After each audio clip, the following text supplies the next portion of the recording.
Of the legacy of Steve Biko is his final resting place in King Williamstown in the Eastern Cape. The Steve Biko Garden of Remembrance is a space where people can pay respect to the Black consciousness leader.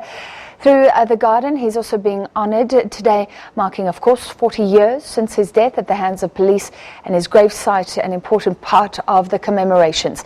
For more, we cross to our reporter in King Williamstown, Unathi Binqose.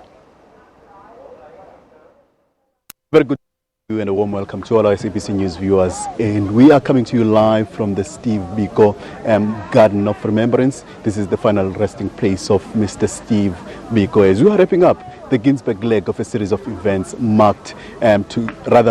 placed to mark the 40th anniversary of the death of Mr. Steve Biko, and we now have a pleasure of being joined by his eldest son, Mr. Unathi Binqose, who's also the CEO of the Steve Biko Foundation. Let us talk to him. Say a very good day to you and a warm welcome to this special broadcast. Tell us, 40 years on, did you even think it will get to this point as a family? Well, I guess it gets to this point for the simple reason that the clock will tick. I think, though, what is admirable is the fact that whereas many fires burn to ashes, as Don Matera once said, Steve Biko is a fire that burns forever. And 40 years on, he continues to be a part of the national reflection on where we are and where we should be going. So he continues to inspire young people in particular, and his message continues to be relevant. And say a lot has happened on this gravesite in particular. It was declared a National Heritage Site not so long ago. How are you as a family feeling about all that has happened so far?